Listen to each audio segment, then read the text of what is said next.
አቢኒ አንድ ሁሉንም ስለሚጠቅም ከሁላችሁም ጋር ማውራት እችላለሁ። እሱን እኮ ነው ከሁላችንም ጋር ማውራት የምትችል ከሆነ እስራኤል ወንጌል አማኝ ነው፣ ፕሮቴስታንት ነው። ይሄው ለሱ ወንጌል ስበከለት ከሱ ጋር ተነጋገር። ከክርስቶስ ኢየሱስ ከድንግል ማርያም ስጋ አነሳን ብሎ ነው የሚያምነው። ቀጥል እስራኤል ቀጥሉ። መጀመሪያ ቅድም ቆይ አንዴ እስራኤል አቢኒ መጀመሪያ ቀድሜ ስለገባው እኔ እናንተ አንድ አይነት እምነት ነው እዚህ ነገር ላይ የምናምነው፣ አንድ አይነት እምነት ስለሆነ ያለን እኔን ተወኝና የሙሉ ወንጌሏን ትንሽ ብሪፍ ላረግ ፈልጌ ነው። እሱ ጋር ወደ ሙሉ ወንጌሉ እንመጣለን። ቆይ ችግር የለውም። እኔ እድል እሰጣለሁ፣ ጌታን እድል እሰጣለሁ። አላሽ ከእስራኤል ጋር ተነጋገርና ከዛ እድል እሰጣለሁ። ጎሄድ ገስት ላይ ለምን ብዙ ሰው ሪኩዌስት እያደረገ ስለሆነ ከእስራኤል ጋር ዲስከስ ካደረጋችሁ በኋላ ሌሎች ሰዎችን ደግሞ ለማስቀደም እንዲያመችን ኦኬ፣ ሰዓት እንዳንፈጅ በሚለው ቀጥሉ። እስራኤል አቢኒ ቀጥሉ። እና ኢየሱስ ክርስቶስ መጀመሪያም የመጣበት ዋነኛው ዓላማ በእግዚአብሔር አምላክ የወረደብንን በዚህ በስጋችን ላይ የወረደውን እርግማን ከዛ እርግማን ለመፈወስ ነው። ከዛ ከርስ ለመፈወስ ነው እኛን የመጣው ማለት ነው ኢየሱስ ክርስቶስ መጀመሪያ ማመጣጡ ማለት ነው። ስለዚህ ይህንን ከርስ ወይም ደግሞ ይህንን እርግማን ከሰው ልጅ ላይ ለማንሳት ሜተዱ ማለት ነው የተጠቀመበት ሜተድ ይሄ ያለ አይደላው። ለምሳሌ የስንዴ ቅንጣት መሬት ላይ ወድቃ ካልሞተች በስተቀር የሚል ጥቅስ ሁላችሁ መቼም ታውቃላችሁ፣ መጽሐፍ ቅዱስ የምታውቁና በዛ መንገድ ነው ያ እንትን የሆነው ማለት ነው። እና የግድ ከዛ ሲድ ወይም ደግሞ ከዛ ከታመመው አካል ላይ የግድ ስጋ መንሳት ነበረበት። አሁን ማርያም ያስፈለገችበት ወይም ደግሞ ከማርያም ስጋ የነሳበት ዋነኛው ምክንያት እሱ ነው። ከዚህ ከታመመው ወይም ደግሞ የእግዚአብሔር ከርስ የእግዚአብሔር እርግማን ከወረደበት ስጋ የግድ መውሰድ ስለነበረበት ነው እንጂ እንደተባለው እኮ ከየትኛው መንገድ መጥቶ ጀስት መለኮታዊ ኃይሉንም ተጠቅሞ እንትን እንዳይሆን ሬት መደረግ ይችል ነበር። አንድ ያዳምጠኝ። እንትን እንዳይሆን ከእስራኤል ጋር ስለሆነ ዲስከስ ባኬን ፎርዝ ዲስከስ ለእስራኤል እየነገርኩት ያለሁት። እስራኤል እየሰማህ ነው? እየሰማሁ ነው በደንብ። ስለዚህ እየሰማሁ ነው። እየጨረስኩ ነው። በቃ ግድ ስለሆነ እንዲህ እናድርግ 30 ሰከንድ እየወሰዳችሁ አሁን አቤኒ 30 ሰከንድ ወስድ ሀሳብን ጠቅልና ከዛ የእስራኤልንም እንድስማው ከዛ ደግሞ ጥያቄ ትጠይቃላችሁ። ጎሄድ ቀጥል። ዳትስ ፋይ በቃ እኮ በጠቅላላው ጀነራላይዝ ሳደርግልህ የመጣበትም ዓላማ ሲጀምር ይህንን ነገር ለማድረግ ስለሆነ ከየትም አያመጣውም። ይህን ስጋ የግድ ከታመመው ልክ ዶክተሮች ለምሳሌ ከታመሙ ባዲ ላይ የሆነ ነገር ወስደው መድኃኒት እንደሚቀምሙት ልክ እንደዛው ከማርያም ስጋ መንሳት ነበረበት። በዛ ጊዜ ደግሞ ከነበሩት ለዛ ነገር ፊት የነበረችው ማርያም ስለነበረች ከማርያም ስጋ ነስቷል። ዳትስ በቃ የማርያም ስራ እዛ ጋር ያቆማል ማለት ነው። ገብቶሃል አይደል? ከዛ በኋላ ስጋ ነሳ፣ ያ ስጋ ሞተ፣ አዲሱ አካል ተነሳ። ያን ነው። ከዚህ ውጭ ምንም የተደረገ የመስቀል ላይ ስራ የለም። በዚህ ሜተድ ከማርያም ስጋ ነስቷል፣ ያን ስጋ ገሎታል። ከዛ በኋላ ግን ከሞት በኋላ የመጣው ክርስቶስ ኢየሱስ ግን ከማርያም ጋር ምንም አይነት ቁርኝትም ሆነ ምንም አይነት ግንኙነት የለውም። ምን አልከኝ? ቆይ ሌላ ደግሞ አሁን እየሰማን ነው። አፍተር ከማርያም ከኢየሱስ ክርስቶስ ጌታችን ኢየሱስ ክርስቶስ መጨረሻ ላይ ያልከውን እርግጠኛ ለመሆን ያክል በኋላ ላይ እሱን እናወራበታለን። ሞትን ድል አድርጎ ከተነሳ በኋላ ጌታችን ኢየሱስ ከተነሳ በኋላ ካረገ በኋላ ድንግል ማርያም እናቱ አይደለችም ነው? ሞትን ድል አድርጎ ከተነሳ በኋላ ይኸው የመጣበት ነው። ኦልሬዲ እኮ አሁን እኮ የማርያም ከዛ በኋላ ማርያም የእሱ እናት ነች ካልክ አሁንም ቢሆን ከዛ ከሞተው አካል ነስቷል እያልክ እኮ ነው። አቤኒ አዳምጥ። ወደ እኔ ኮንፊርም ለማድረግ ያክል ነው። ክርስቶስ ኢየሱስ ሞትን ድል አድርጎ ከተነሳ በኋላ ወይም ደግሞ ካረገ በኋላ ክርስቶስ ካረገ በኋላ ድንግል ማርያም የኢየሱስ እናት ትባላለች አትባልም? የሱ ነው በለኝና በኋላ እንዴት ትባላለች? አትባልም። ልትባል አትችልም። ጎበዝ ያልኩ ትክክለኛ ትምህርት ስለተናገርክ አይደለም፣ እምነትን ግልጽ ስላደረግክ ነው። ይሄኛው ከኔ ጋር ዲስከስ ታደርጋለህ። አሁን እስራኤል ቀጥል። ማንሰማው ነገር የለም። ቀጥል እስራኤል። እሺ ያው የምንነጋገረው ማንም የሚናገር እንደ እግዚአብሔር ቃል ይናገር ይላል። ስንነጋገር በተጻፈልን መሰረት ብንነጋገር መልካም ነው ብዬ እላለሁ። አሁን በዚህ ጉዳይ ላይ ስንነጋገር ለእያንዳንዱ ነገር የእግዚአብሔር ቃል መልስ አለው። ስለዚህ ያንን እየጠቀስን አሁን በግምት መነጋገር አንችልም። አይደለም ሁላችንም የእግዚአብሔር ቃል የምናምን ከሆነ እኛ 66ቱ እናምናለን፣ እናንተ ሌላ መረጃ ካላችሁ ትጨምራላችሁ። ስለዚህ ምንድነው የእግዚአብሔር ቃል ላይ አንደኛ ኢየሱስ ክርስቶስ አሁን እኛ ምንድነው ለመናገር የሚገባል። ለምሳሌ እግዚአብሔር እንደዚህ ያደረገ እግዚአብሔር እንዲያደረገ ያደረገበትን ምክንያት መጽሐፍ ቅዱስ የማይነግረን ከሆነ የተደረገውን ብቻ የተሰጠንን ወይም የተጻፈልንን ብቻ ነው መናገር ያለብን። ስለዚህ በዮሐንስ ወንጌል ምዕራፍ 1 ላይ በመጀመሪያ ቃል ነበረ፣ ቃልም በእግዚአብሔር ዘንድ ነበረ፣ ቃልም እግዚአብሔር ነበረ ይላል። ከዛ በኋላ ቃልም ስጋ ሆነ ይላልና ያ ቃል የነበረው ነው ስጋ የሆነው፣ ቃልም ስጋ ሆነ። ስለዚህ ቃል ስጋ ሆነ ብለን ካልን ስጋ ነሳ ወይም ወሰደ ተዋሰ የሚለውን ነገር በመጽሐፍ ቅዱስ ላይ አናገኝም። ለምንድነው ይሄ የምልበት ምክንያት በቂ ምክንያት ምንድነው? አንደኛ ኢየሱስ ክርስቶስ እዚሁ ዮሐንስ መልእክት ላይ የዓለምን ኃጢአት የሚያስወግድ የእግዚአብሔር በግ ነው ይለዋል። ያ የእግዚአብሔር በግ ደግሞ በእግዚአብሔር የተዘጋጀ ስጋ ነው ማለት ነው። ስለዚህ በአዲስ ኪዳን ላይ ይሄንን ቃል ካገኘን፣ ቃልም ስጋ ሆነ የሚለውን ካገኘን፣ በብሉይ ኪዳን ደግሞ እግዚአብሔር ያንን በግ እንዴት አድርጎ ለምሳሌ በአብርሃም ስንመለከት ለአብርሃም እግዚአብሔር በጉን ያዘጋጀው እግዚአብሔር እንደሆነ መስዋዕቱን አዘጋጅቶ በይስሐቅ ምትክ በግ እንዳዘጋጀለት እንመለከታለን። ከዛ ሌላ ደግሞ ንጉሥ ዳዊት ደግሞ በመዝሙረ ዳዊት ላይ ስጋን አዘጋጀህልኝ በሚቃጠል መስዋዕት ደስ አይለውም ይላልና ያ የተዘጋጀው ስጋ በእግዚአብሔር የተዘጋጀ ስጋ እንደሆነ ያ ደግሞ ቃል ነበረ፣ ቃልም ስጋ ሆነ ይላል እንጂ በምንም አይነት መጽሐፍ ቅዱስ ላይ ወሰደ ወይም ተዋሰ የሚባል አናገኝም። ስለዚህ ቃሉ ነው ስጋ የሆነው ስጋ የለበሰው፣ ምክንያቱም ፈጣሪነቱን ያሳያል። እስራኤል እንዲህ እናድርግ። በቃ አሁን ታች ያላችሁ ሰዎች ጀስት ክሊር ለማድረግ ያክል እንቀጥላለን። አቤኒዘር ፕሮቴስታንት ነው፣ ሙሉ ወንጌል ነው፣ ወንጌል አማኝ ነኝ ብሎ ነው የሚናገረው። ከድንግል ማርያም ስጋ ነስቷል ብሎ ነው የሚያምነው። እስራኤል ደግሞ አሁን እየገባችሁ ላላችሁ ሰዎች እያጠራ ያሉት እስራኤል ደግሞ እሱም ፕሮቴስታንት ነው፣ ወንጌል አማኝ ነው፣ ከድንግል ማርያም ስጋን በፍጹም አልነሳም ነው የሚለው እና ሁለቱም የራሳቸው መግቢያ ሀሳብ አስቀምጠዋል። አቤኒ ጥያቄ መጠየቅ ትችላለህ። ከዛ ካውንት ዳውን እናስቀምጥለት ናቱ ለአቤኒዘር 2 ደቂቃ እንትን እስራኤል ስለ ወላዲት አምላክ ትባላለች የሚለው እምነቱ ራሱ እስኪ ቼክ እና እስራኤል እችን ይጨርሱና ብዬ እኮ ነው ወደ ሌላ ቶፒክ እንዳይገባ ተንተናል። አይዲያውን ለማወቅ ነው እንጂ ከዛ ከጥያቄና መልሳቸው ነው የሚቀጥሉት። የአቤኒዘር ኦልሬዲ አትባልም የሚል ሀሳብ ነው ያለው። የኔም እምነት እንደዛው ነው። አትባልም፣ ወላዲት አምላክ አትባልም።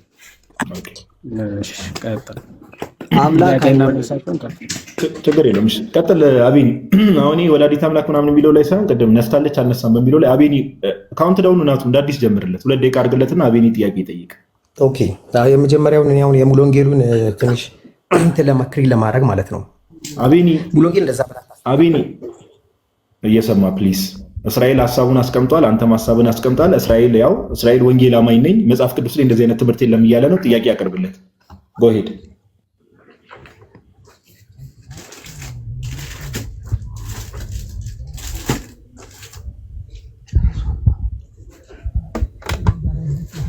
ሰዓቱን እንያዝልህ አቤኒ።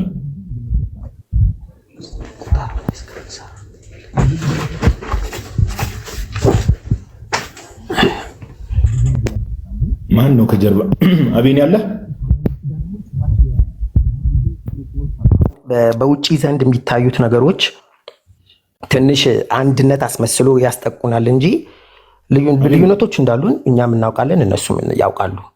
አሴ ፕሮቴስታንት አይደለም። ምን ውስጥ ስለማን ነው? ከማን ጋር ነው እያወራ ያለው አቤኒ? ከኛ ጋር ነው ወይስ ከሌላ ሰው ጋር? አሁን ስለ እስራኤል ነው እያወራ ያለሁት እኔ።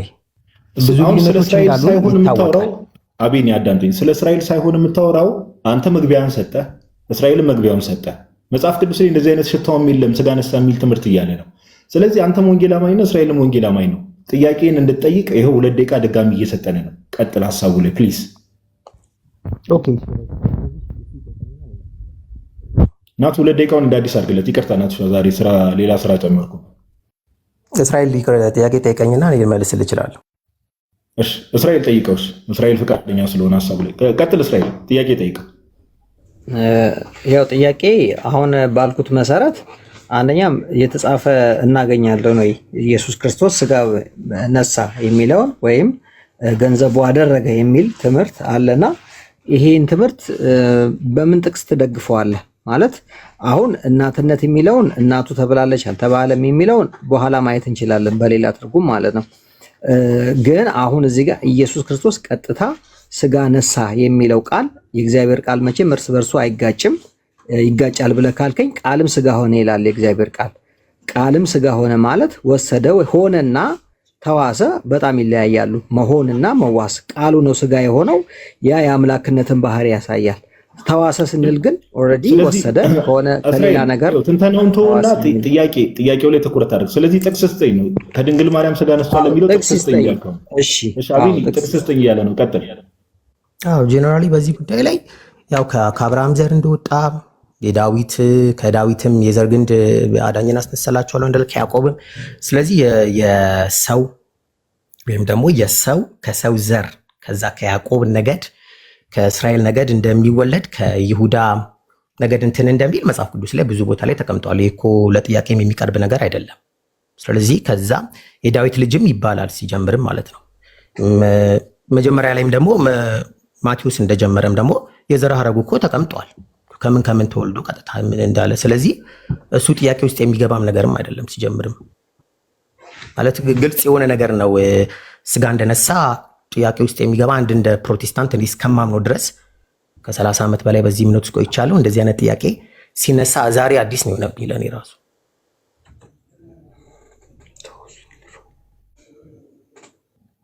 አሁን አዲስ ከሆነ እንግዲህ አዲስ መገለጥ ነው። ግን ካላነበብከው እኛ እንንገርህ ማለት ጥቅሱ ስላለ ማለት ነው። ስጋ ላለመንሳቱ እኔ ጥቅስ አለኝ። አንተ ግን ስጋ ነስቷል ብለህ ብታምና እዚህ ጥቅስ ላይ ብለህ ጠይቀው። እስራኤል አሁን ምን ይሆናል መሰለህ፣ አንተ ጥያቄ እየጠየቅከው እሱ ረዥም ሰዓት ሲያወራ ዝም የምትለው ከሆነ ጥያቄና መልስም አይመስልም። ይሄ ዝም ብሎ ማብራሪያ የመስጠት ነገር ነው። እሺ እኮ ጥቅስ የለኝም ብሏል። አሁን አለኝ እኮ ይስጠኛ ጥቅስ ካለው አቤኒ ጥቅስ ስተው እየጠየቀ ነው። እስራኤል ጥቅስ እኮ ጠቀስኩልህ እኮ ወንድሜ። የማቴዎስ ምዕራፍ 1ን የዘር ሐረጉ የክርስቶስ ኢየሱስ የዘር ሐረግ ነው ተብሎ የተጻፈው ብቻውን እኮ በቂ ነው አልኩ።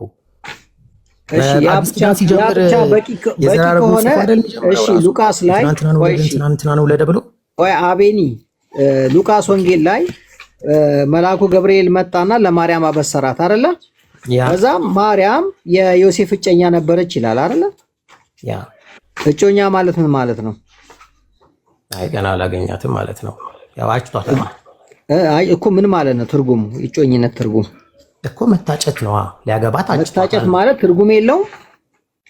ታጨ ሲባል ምን ማለት ነው? መታጨት ማለት ለመጋባት።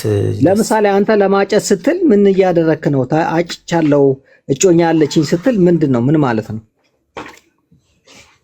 ምን ማለት ይሆናል? ሌላ እንጋባለን ነው፣ ፕሮሚስ ነው በኮ እንደዛ እንድትለኝ ነው። ኦልሬዲ ፕሪፓሬሽን ውስጥ ለማግባት እየተያየ እየተፈታተሽ የምታሳልፈው ጊዜ ነው አይደለ? እጮኝነት ማለት ነው። ስለዚህ ማርያም ለዮሴፍ ታጭታ ነበር ይላል። እጮኛው ነበረች፣ ሊጋቡ ነበር። ከዛ ይሄንን ጸንሳ ስትገኝ በስውር ሊተዋት አሰበ ይላል አይደል? ከዛ በህልሙ መልአኩ ገብርኤል ተገልጦለት ማርያምን መውሰድ አትፍራ አላለው ብሎ ሚስትህን መውሰድ አትፍራ አለው። ይሄን ብሎታል። ስለዚህ ኢየሱስ ክርስቶስ የተጸነሰው በመንፈስ ቅዱስ እንደሆነ ገብርኤል ተናግሯል። ቅዱስ ገብርኤል ተናግሯል። ከአንቺ የሚወለደው የልዑል የእግዚአብሔር ልጅ ይባላል፣ አባቱም ደግሞ የዳዊትን ዙፋን ምን ይለዋል? ይሰጠዋል አላለም? ስለዚህ ንግስናው በመጀመሪያው ምጽአቱ ንግስናው አልተደረገም። ገና ሲመጣ ደግሞ ይነግሳል። ይህንን ነው የምናምነው። ስለዚህ ከአንቺ የሚወለደው የልዑል የእግዚአብሔር ልጅ ይባላል። ስለዚህ በሰው ዘር እስከዛሬ ከአዳም ዘር ጀምሮ ስናይ ሰው እናትና አባት ወይም ባልና ሚስት እየሆነ ነው አይደለ?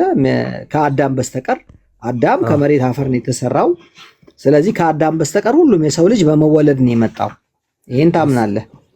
ስለዚህ ለመወለድ ደግሞ እናት አባት ያስፈልገዋል አይደለ? ከወንድ ዘር መጸነስ አለበት የሰው ልጅ ለመባል ወይም የሰውን ስጋ የያዘ ለመባል መጸነስ አለበት። ስለዚህ ኢየሱስ ክርስቶስ አንዴ ላስረዳ። ፍጹም ሰው የሚለውን በምንድን ነው አንተ እንትን የምታደርገው? እስራኤል ፍጹም ሰው ነው የሚለውን ለአቤኔዘር ዕድል ሊሰጠው። እስራኤል ሌላው በጣም ዙሪያ ጥምጥም ሄድክ። እስራኤል በጣም የሆነ ዙሪያ ጥምጥም ሄድክና አቤኔ እስራኤልን አይደለም። ይሄንን እኮ ላስረዳው ሰው ነበር በሚል እኛ እናምናለን አይደል? አብይን ይቀጥል። ኢስ ፐርፌክት ማን እኮ ፍጹም ሰው ማለት እኮ የሰውን ስጋ ነው የያዘው። የሰውን ስጋ ነው የያዘው ቃል እኮ ያን ስጋ ከየት አገኘው? ከቃሉ ነው። ቃሉ ነው ስጋ የሆነው ከቃሉ። ስጋውን ከየት አገኘው ነው? ስጋው ከየት ክሬት ቃሉ ነው። ቃል ነው ስጋ የሆነው። ቃል የነበረው ቃሉ ይሁን በእግዚአብሔር ዘንድ የነበረው ቃል ስጋ ሆነ። እስሪሽ አንዴ ቆይ አንዴ። እግዚአብሔር መጀመሪያ ስጋን ከየት ነው የፈጠረው? ስጋማ ከምድር አፈር ነው የፈጠረው ስጋን። ይኸውልህ አዳም ሕያው ነፍስ ሆነ ይላል አይደል እንዴ? እግዚአብሔር ከምድር አፈር አበጀው ይላል። አዳም ከምድር አፈር ነው የተበጀው። ስለዚህ ቆሮንቶስ 15 ላይ ደግሞ ሁለተኛ ቆሮንቶስ ላይ ደግሞ አሮጌው ሰው መሬታዊ ነው ይላል። ኋለኛው አዳም ግን ወይም ኢየሱስ ክርስቶስ ከሰማይ ነው። አፍተር ነው እሱ አሁን እሱ አይደለም ከሞት በኋላ እኔ አሁን ምለው ነው እሱ ነው ከጋዲሳ ጋር ማውራት። እሺ ኢየሱስ ክርስቶስ ከሰማይ ወርጄ መጥቻለሁ፣ ከሰማይ የወረደ እንጀራ ይሄ ነው፣ ለሰዎችም ህይወትን የሚሰጥ እንጀራ ይሄ ነው አላለም? እሱ መንፈሳዊ ፓርት ነው። እስሪሽ አንዴ ቆይ ስማኝ። እግዚአብሔር መጀመሪያ የሰው ልጅ ከአፈር ነው አይደል ያበጀው? መንፈሳዊ ነው ማለት ከአፈር ነው ያበጀው አይደል? ስለዚህ ኢየሱስ ክርስቶስንም ከአፈር ነው ያበጀው። ከአፈር አበጀው አልተበጀም። ይሄው ነው አሁን ይሄ ነው ስህተቱ። ይኸውልህ ኢየሱስ ክርስቶስ ከመሬት አይደለም፣ መሬታዊ አይደለም፣ ከአፈር አልተበጀም። ኢየሱስ ከቃል ነበረ፣ ቃሉ ስጋ ሆነ። ቃል ነበረ፣ ቃል ስጋ ሆነ። ኢየሱስ ክርስቶስ ቃል ነበረ፣ ያ ቃል ስጋ ሆነ። እሱ ልክ እኮ ነው፣ ግን እኮ ቃሉ ነው ስጋ የሆነው። ስጋ መሬታዊ አይደለማ። ኢየሱስ መሬታዊ ነው ብለህ ካልከኝ ይሄን ቃል አንደኛ ቆሮንቶስ ላይ ያለውን 15 ላይ ያለውን ሰማያዊ ነው የሚለውን ቃል ትስተዋለህ። ስለዚህ ይጋጭባል። ይመጣል እሱ ከሞቱ በኋላ ነው። አንዴ ስማኝ በእናትህ። መጀመሪያ የሰው ልጅ ካፈር ነው የተበጀው። አዎ አዳም አዳም ካፈር ነው ላይ ያለው አሮጌው አዳም። ቆይ አንዴ ስማኝ። አሮጌው አዳም ካፈር ነው የተበጀው። አዎ ዜን ይሄ አዳም ወደቀም። በሱ ምክንያት ደግሞ እቺ የተበጀባት ምድርም ተረገመች አይደል? በሰው ልጅ ምክንያት ምድርም የተረገመች ሆነች ይላል ቃሉ። ኦፍ ኮርስ እርግማን መጣ፣ በሰው ልጆች ላይ እርግማን መጣ። አዎ ከተረገመ ምድር ላይ ድጋሚ ሰው ልጅ ክሬት አይሆንም። አንድ ማሰብ ያለብን ነገር። ስለዚህ አሁን ይኸው ስማኝ፣ አሁን ኢየሱስ ክርስቶስ የመጣበትም ዓላማ የእናንተ ቤተክርስቲያን መስራች በደንብ የተረዳው አይመስለኝም። የመጣበት ራሱ ዋነኛው ዓላማ ቢገባው ኖሮ ስጋ አልነሳም አይልም ነበረ። ይኸው ስማኝ፣ የት ጋር ታገኘዋለህ? እስኪ ስጋ የነሳበትን አሁን እኮ በመዳሰስ አይደለም፣ ወይም በሐሳባዊ አትሁን፣ ጽንሰ ሐሳብ አትፍጠር። ከቃሉን ንገረኝ። በጽንሰ ሐሳብማ የፈለግነውን እኛ መፍጠር እንችላለን። እንደዛ ቃሉን ንገረኝ። የእግዚአብሔር ቃል የተጻፈውን ንገረኝ። እኔ ልክ እንደጻፍኩ አዲሱ ሰው ከሰማይ ሰማያዊ ነው እንዳልኩት ከአዳም መሬታዊ ነው ካልከኝ፣ ኢየሱስ ክርስቶስ መሬታዊ ነው ከምድር አፈር የተገኘ ነው ካልከኝ፣ ይሄንን አስረዳኝ ነው እያልኩ ያለሁት እኮ ያው ስማኝ። ኢየሱስ ግን ቃል ነበረ፣ ቃሉ ነው ስጋ የሆነው ነው እያልኩ ያለሁት። እኔ ደግሞ አዲሱ ሰው በቃል የተፈጠረ ነው፣ በቃል የተሰራ ነው። እሱን እኮ ልክ ነህ። አሁን ለምሳሌ መጀመሪያ ላይ አብርሃምን ቃል ሲገባለት ከዘር የአሕዛብን ሁሉ ኃጢአት የሚያስወግደውን አስነሳለሁ አለ አይደል? ስለዚህ አሁን ይሄ ዘሩ ምንድን ነው እኮ? ብለድ ላይኑን ይዟል። ይሄ ዘሩ ምንድን ነው እኮ? የብለድ ላይኑ ምንድን ነው እኮ? የአብርሃምን ዘር ይዟል ይላል። ትክክል ነው። መጣና የአብርሃም ዘሩ ምንድን ነው? ዘሩ ምንድን ነው እኮ? የአብርሃም ዘርማ ይኸው መንፈሳዊ ነው። አሁን ይሄ ጥቅስ ጠቃሽ አትሁን። ዘሩ ምንድን ነው? ይሄ የያዕቆብ ዘር፣ የአብርሃም ዘር፣ የዳዊት ዘር የተባለው ከይሁዳ ነገድ የተባለው ዮሴፍን ለምን አላገባችም? አባቱ ዮሴፍ ነው። እንደዛ ካልከኝ አባቱማ የኢየሱስ ክርስቶስ አባቱ ማን ነው?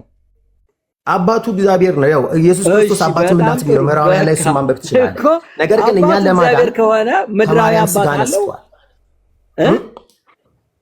እንዴት እስኮ አስረዳኝ። እኛን ለማዳን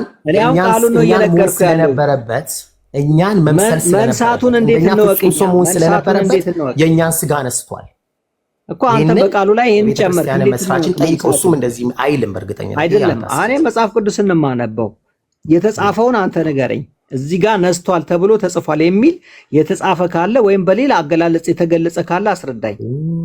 እኔ እንግዲህ ከዚህ በላይ እንግዲህ ከዘር በላይ የአብርሃምን ዘር እንዴት ነሳ የሚለውን አላስረዳኝም። የዳዊት የሚለውንም አላስረዳኝም። ያዕቆብንም የነገዱንም አላስረዳኝም። ጀስት አንተ ጥቅስ ላይ ነህ። አብርሃምማ ይኸውልህ የተስፋ ዘር ነው።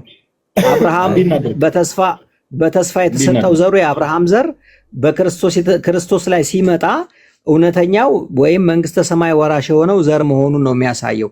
አብርሃም ዘር ነው የሚለው ማለት እንዲናደርግ አሁን ኦልሬዲ ከቅድም ጀምሮ ስትወያዩ ነበረ። እሺ አንተ የምታስረዳኝ ከሆነ እስቲ አንተ አስረዳኝ። እሺ እሱ ወደ አንተ መጣለሁ። አሁን መጀመሪያ አቤኔዘር ቅድም የተናገረው ነገር ስላለ አቤኔዘር አንድ የተናገረው ነገር አለና ቅድም ክርስቶስ ኢየሱስ ካረገ በኋላ ጌታችን ኢየሱስ ካረገ በኋላ ድንግል ማርያም የእርሱ እናት አትባልም ብለኛል አይደል? አዎ። መጽሐፍ ቅዱስ አጠገባለ? መጽሐፍ ቅዱስ እስኪ ማምጣት እችላለሁ አለ። እሺ እሱ መጽሐፍ እስኪያመጣ ድረስ ጋይስ ያላችሁ ሰዎች ታብታብ አድርጉ። አሁን እንግዲህ አግኝቻለሁ፣ ማውራት እንችላለን። እሺ እስቲ የሐዋርያት ሥራ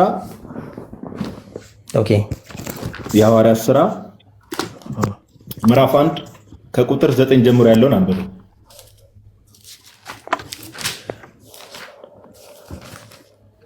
ከቁጥር 9 ጀምሮ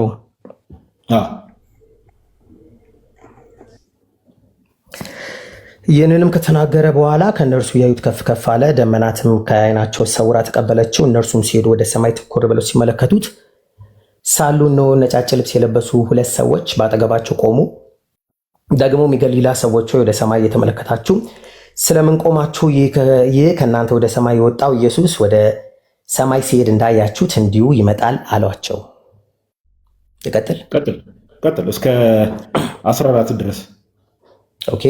በዚያም ጊዜ ደብረ ዘይት ከሚገኘው ተራራ ወደ ኢየሩሳሌም ተመለሱ። በእርሷም ከኢየሩሳሌም በሰንበት መንገድ ያህል የራቀ ነበረ። በገቡም ጊዜ ወደሚኖሩበት ሰገነት ወጡ። ጴጥሮስና ዮሐንስ፣ ያዕቆብም፣ እንድርያስ፣ ፊልጶስ፣ ቶማስ፣ በርተሜዎስ፣ ማቴዎስ፣ የእልፌዎስ ልጅ ያዕቆብ፣ ቀናተኛ የተባለው ስምዖን፣ የያዕቆብ ልጅ ይሁዳም። እነዚህ ሁለት ከሴቶቹ ከኢየሱስ እናት ከማርያምና ከወንድሞቹ ጋር በአንድ ልብ ሆነው ለኢየሱስ ይተጉ ነበረ፣ በጸሎት ይተጉ ነበረ። እዚህ ጋር የኢየሱስ እናት የተባለችው ማናት? ማርያም ነች። የኢየሱስ እናት ተብላ እዚህ ጋር የሐዋርያት ሥራ ጸሐፊ የኢየሱስ እናት ብሎ ይጠራት ክርስቶስ ካረገ በኋላ ነው አይደለም? ነው እሱ። ቅድም ነበር ያልከኝ ከዚህ በኋላ ካረገ በኋላ ኢየሱስ እናት ተብላ ትጠራ። መጽሐፍ ቅዱሱ ምን ይላል? የኢየሱስ እናት አብረው ይጸልዩ ነበር ይላል። ስለዚህ መጽሐፍ ቅዱስ የኢየሱስ እናት ብሎ ጠርቷታል አልጠራትም? ጠርቷታል። ስለዚህ ለምን የእግዚአብሔርን ቃል ለምን አትቀበልም? አንድ ደቂቃ ስጠኝ። አንድ ደቂቃ ሳይሆን ለምን የእግዚአብሔርን ቃል አትቀበልም? እቀበላለሁ፣ ችግር የለውም። አንድ ደቂቃ ስጠኝ። አሁን ይኸው። ስለዚህ ክርስቶስ ካረገ በኋላ ድንግል ማርያም የኢየሱስ እናት ትባላለች? በአንድ አፍ አታርገው። አንድ ደቂቃ ስጠኝ። አሁን ስለ ድነት ነው አይደል እያወራን ያለን? ስለ ተቋማችን ሳይሆን ስለ ድርጅታችን ሳይሆን ስለ ድነት ነው እያወራን ያለነው። ወደ 1200 ሰው እየሰማን ነው። ከድርጅቱ ወጣንና አቤኒ ከድርጅቱም ከምንም ወጣንና እኔ እግዚአብሔርን ቃል እወዳለሁ፣ ክርስቲያን ነኝ። ኦኬ፣ ለእግዚአብሔር ቃል ታማኝ ነኝ። አነበብነው እኮ ስማኝ። የሐዋርያት ሥራ ጻፊ እንደምታውቅ አዳምጥ። ብዙ ቦታ ኢየሱስ እናት ይላል። አሁን ክርስቶስ እኔ ደግሞ ልጠይቅ፣ ብዙ ቦታ ማለት ኢየሱስ ለምንድን ነው ከማርያም ስጋ ነው? ሎጂክ አይደለም፣ ስለ ሎጂክ አይደለም የምናወራው። አሁንም አቤኒ አዳምጥ። ቃሉ ላይ ቆመን ለቃሉ ታማኙ አዳምጥ። ክርስቶስ ኢየሱስ ካረገ በኋላ መጽሐፍ ቅዱሱ ድንግል ማርያም የኢየሱስ እናት ብሎ ጠርቷታል አልጠራት? ጠራት እኮ። እዚህ ጋር ስማኛ፣ አንተ ትጠራታለህ አትጠራትም? እሺ፣ ዕብራውያን ምዕራፍ 6 ላይ አንተ ትጠራታለህ አትጠራትም? መጽሐፍ ቅዱስ ራሱን ደግሞ እናንብባ። ትጠራታለህ አትጠራትም? መጽሐፍ ቅዱስ ራሱን እናንብብ። ጋይስ ባይ ዘ ወይ በደንብ ታች ያላችሁ ሰዎች አስተውሉ። እንግዲህ ወንድማችን ከሙሉ ወንጌሉ ጭራሽ ለመጽሐፍ ቅዱስ ራሱ ታማኝ አይደለም። እነዚህ ሰዎች መጽሐፍ ቅዱስ ቃል በቃል የኢየሱስ ታማኙና አይደለም፣ ታማኝ አይደለም። አንተ ታማኙ ዕብራውያን ታማኝ አይደለም። እሺ ወደ ዕብራውያን እንሂድ። እሺ ዕብራውያን ስንት? ዕብራውያን ምዕራፍ 6 አይ ቲንክ ምዕራፍ 6 አዎ። እሺ ዕብራውያን 6 ቁጥር ስንት? ዕብራውያን ምዕራፍ 7 ይቅርታ። እሺ ኦኬ፣ ምዕራፍ 7 ላይ ከቁጥር 2 ጀምሮ እሺ ምን ይላል? ለእርሱም ደግሞ የአብርሃም ከሁሉም አስራትን አካፈለው። በስሙም ትርጓሜ የመጀመሪያው የጽድቅ ንጉሥ በኋላም ደግሞ የሳሌም ንጉስ ማለት ነው የሰላም ንጉስ ነው ይላል። እዚህ ጋር ነጥብ ይላል። እሺ አባትና እናት ለትውልዱም ቁጥር የሉትም፣ ለዘመኑም ጥንት ለህይወቱም ፍጻሜ የለውም። ዳሩ ግን በእግዚአብሔር ልጅ ተመስሎ ለዘላለም ካህን ሆኖ ይኖራል ይላል። አንተ ስለምን አትታመንም ለዚህ ቃል? ስለማን ነው የሚያወራው? ስለ መልከ ጼዴቅ። መልከ ጼዴቅ የእግዚአብሔር ልጅ ነው። አሁን እዛው ቁጥር 3 ላይ መልከ ጼዴቅ ስለሚባል ካህንን ከክርስቶስ ጋር እያወዳደረው ነው አይደል? እዚህ ጋር በእግዚአብሔር ልጅ ቆይ አንዴ ቁጥር 3 ላይ ዳሩ ግን በእግዚአብሔር ልጅ ተመስሎ ቆይ አንዴ ጋር አንዴ ችግር የለውም። ቀስ ብለን ምንም አንተ ከምትለው ጋር አይገናኝም። እኔን እንዳላዋቂ ካወራን ማቻና ወራቢኒ እንዴ አንተ ከምታወራው ጋር ምንም አይገናኝም። ተረጋጋና ሐሳቡ ክፍሉን እኮ እናያለን። ይሄ ስለማን ነው የሚያወራው? ሌሎችም በእግዚአብሔር ልጅ የተባለው እዚህ ጋር ወንድማ ቆይ ተረጋጋሽ አቢኒ ለምን አሰብ እሺ ዳሩ ግን በእግዚአብሔር ልጅ ይላል አይደል? እዚህ ጋር እግዚአብሔር ልጅ የተባለው ማለት የእግዚአብሔር ልጅ ኢየሱስ ክርስቶስ ነው። ስለዚህ ዳሩ ግን በእግዚአብሔር ልጅ ሲል ዳሩ ግን በክርስቶስ ተመስሎ ለዘላለም ካህን ሆኖ ይኖራል ነው አይደል እያለ ያለው? ዳሩ ግን በእግዚአብሔር ልጅ ኖ እዚህ ጋር የሚያወራው ስለ ክርስቶስ ኢየሱስ ነው። እሱ እንዲህ ልታደርግ ነው ደግሞ ኦኬ አይደለም። እሱ እንዲህ ልታደርግ ነው። በእግዚአብሔር ልጅ ተመስሎ በእግዚአብሔር ልጅ ተመስሎ የሚኖረው ክርስቶስ ኢየሱስ ነው። ሶ ታዲያ ስለማን ነው እዚህ ጋር ጳውሎስ ሙሉ ምዕራፍ ክርስቶስ ኢየሱስ ይችላል? ኢየሱስ ክርስቶስ የእግዚአብሔር ልጅ ነው ወይስ በእግዚአብሔር ልጅ ተመስሎ ነው የሚኖረው? ኢየሱስ ክርስቶስ ቆይ የኢየሱስ ክርስቶስ የእግዚአብሔር ልጅነት ምን አይነት ልጅነት ነው? የምሳሌ ልጅነት መልስልኝ በደንብ ግልጽ ይሆንላል። ኦኬ አንተ ወልዶት ነው ልትል ነው እንዴ? የምን ልጅነት ነው? የምሳሌ ነዋ። የውሳኔ እኮ ነው። አንተ ልጄ ነህ እኔ ዛሬ ወለድሁ ካለው ጊዜ ጀምሮ ነው እግዚአብሔር ማለት ምን ማለት ነው? የምሳሌ ማለት አባት ይሆናል። ምን ማለት ነው? የምሳሌ ልጅነት ማለት የምሳሌ ማለት just like ልጄ ነህ ስላለው እንጂ ልጁ የሆነው ልጄ ነህ። ይኸው አንተ ዛሬ አለው አይደል? አንተ ለምሳሌ ሕፃን ልጅን አንተ ዛሬ ልጄን አትለውም። ከወለድከው ልጅ ነው አትነግረውም። እዚህ ጋር በንግግር ነው። አንተ ዛሬ ልጄ ነህ እኔ ዛሬ ወለድሁ አለው። ዕብራውያን ምዕራፍ 2 ላይ ማየት ይችላል። ስለ የትኛው ጊዜ ነው እሱ እየተወራ ያለው? እዚህ ጋር ስለዚህ ኢየሱስ ክርስቶስ የምሳሌ ልጅ ነው እየተወራ ያለው። ቆይ አዲስ ምን ሆነ ነው አሁን እዚህ ክፍል ላይ ኢየሱስ ክርስቶስ ስለዚህ የእግዚአብሔር ልጅ ሲባል የምሳሌ ነው እንጂ ትክክለኛ እግዚአብሔር ልጅ አይደለም ነው እያልከኝ ያለው አይደል?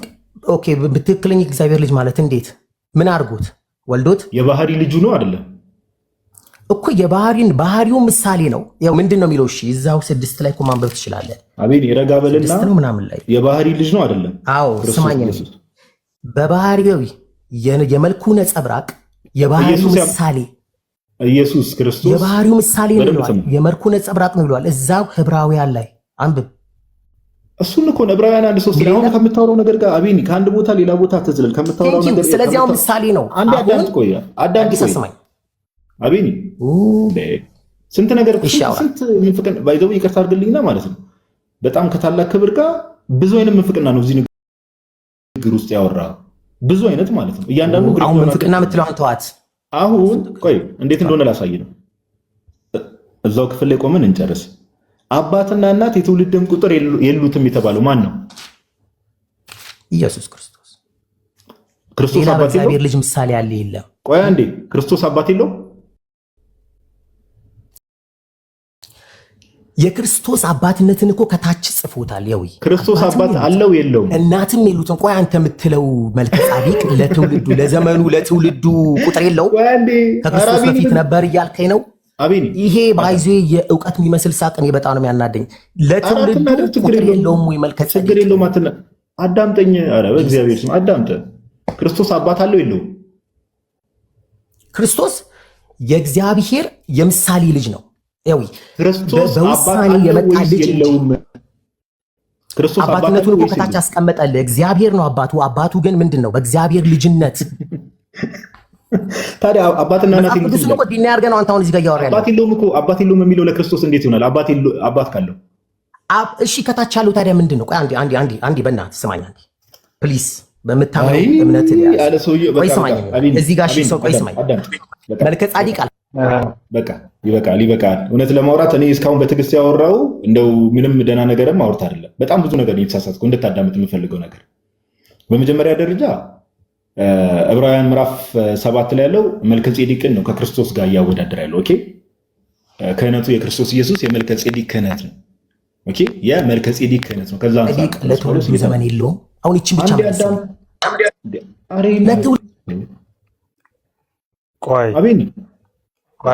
እሺ የትውልዱን አስረዳኝና አንተ አሁን እኮ የራስን ሀሳብ ልታወራ ነው። አንተ ቤት ገብተን እኮ ነው የሚመስለው ጌታ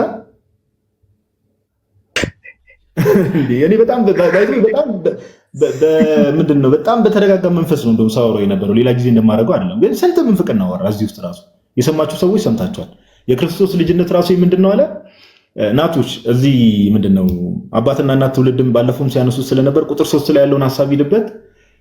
ዮሐዴ ደግሞ የክርስቶስ ልጅነቱ የምሳሌ ነው ብለዋልና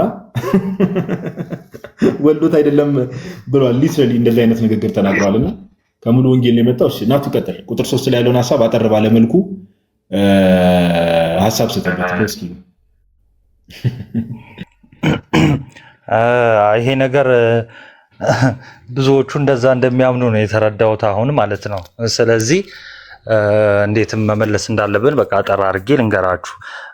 በዚህ በዕብራውያን ምዕራፍ 7 እየተናገረ ያለው ነገር አለና ምንድነው ለሌዊ የተሰጠው ክህነት አለ በሌዊ በኩል።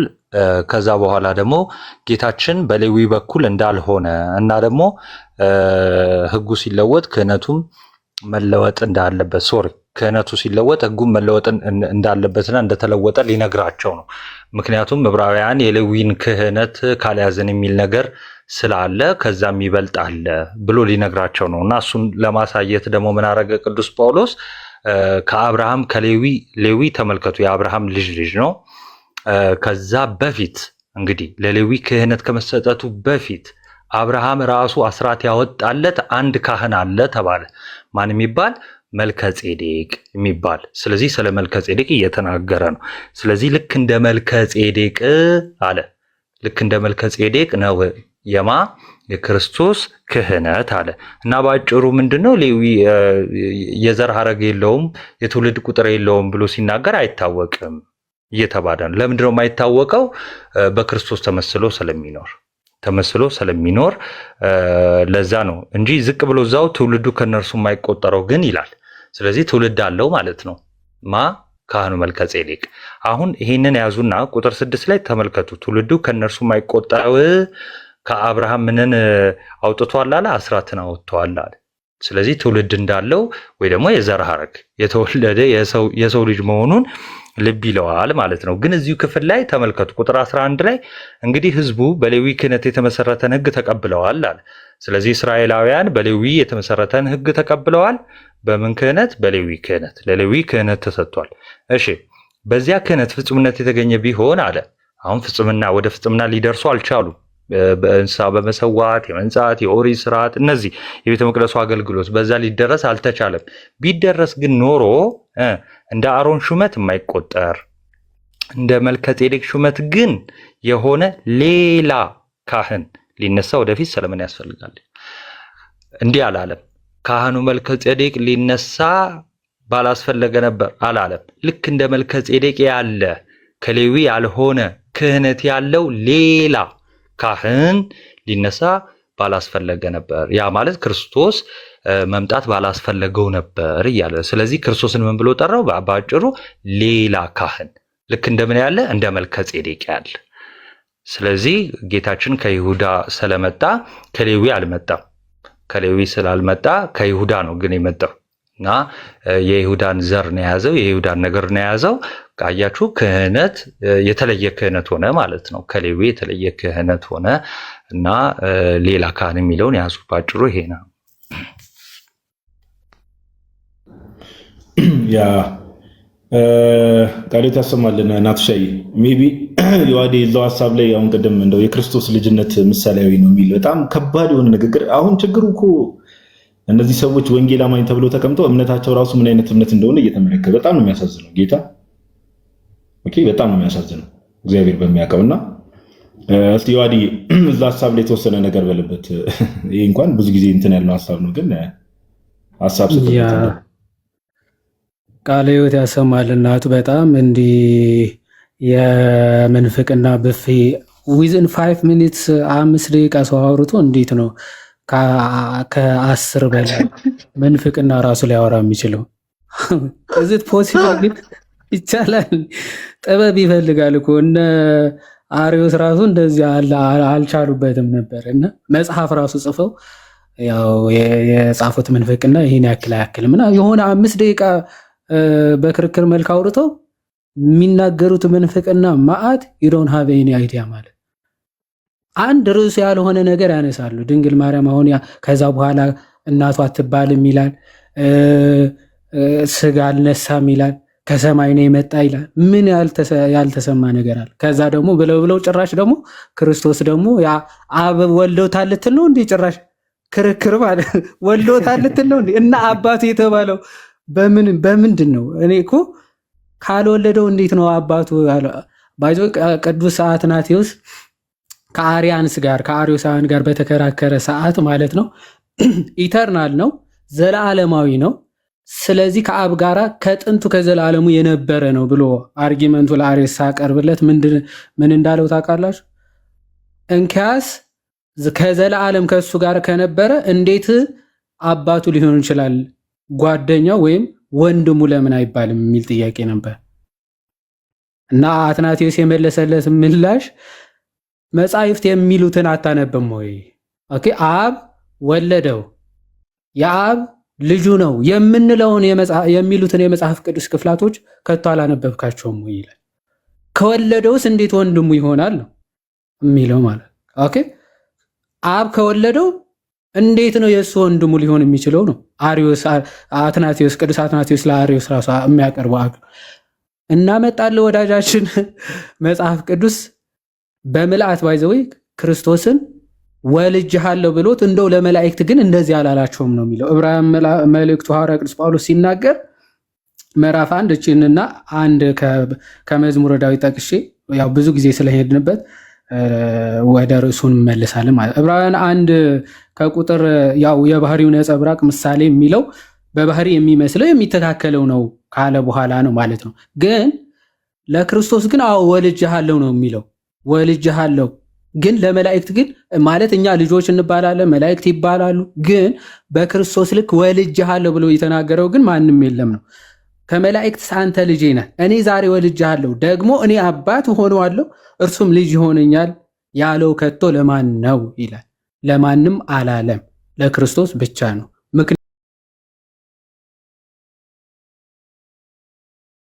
ምክንያቱም ዛሬ ከሆድ ወለድኩ የሚለውን ኦሪገንም ይዞ ሆድ የሚለው ባህሪ የሚያጠይቅ ነው።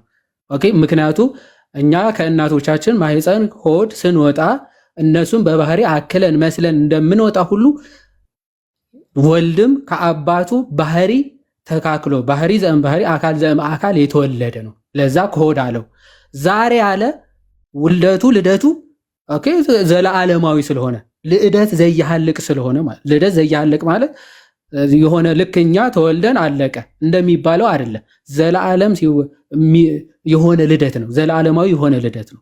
ስለዚህ ዛሬ ያለው ዘላለማዊ ስለሆነ ኢተርናል ስለሆነ አውግስቲንም ይህንን ሐሳብ እንደዛ ነው የሚያብራራው ማለት ነው። ቅዱስ ዮሐንስ ወንጌላዊ ዮሐንስ ወንጌል ምዕራፍ 1 ከቁጥር 18 ሲናገር ምን አለ? እግዚአብሔርን ያየው አንድስ እንኳን የለም በአባቱ እቅፍ ያለው አንድ ልጁ እርሱ ተረከው ይላል። በአባቱ እቅፍ ያለ አንድ ልጁ የሚለው ሞኖጌነስ ወይም ሞኖጌን የሚለውን ማለት ነው። ሞኖ የሚለው ብቸኛ ኦንሊ ማለት ነው። ጌን ማለት ደግሞ ከባህሪ የተገኘ ከባህሪ የሆነ ልጅ ማለት ነው። የባህሪ ልጁ ማለት ነው። ስለዚህ የባህሪ ልጁ ነው የሚባለው ፕላስ ደግሞ አዎ ወልዶታልም ይባላል። ይሄን ሳታውቁ ክርስቲያንን ማለት በጣም ነውር ነው፣ በጣምም ክህደት ነው እውነት ለመናገር። አዎ ለእግዚአብሔር ቃል ታማኝ ብንሆን መልካም ነው። ፕሮቴስታንቶች እንደው አሁንም የምትገቡ ሰዎች ኦኬ፣